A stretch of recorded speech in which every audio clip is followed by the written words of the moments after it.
I've got fresh fruit plate today here, so let's dig in. Let's start with this.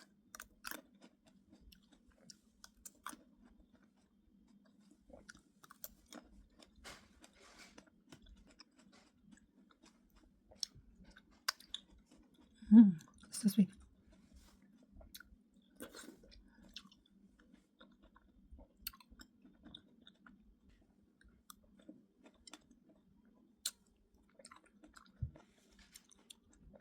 So sweet.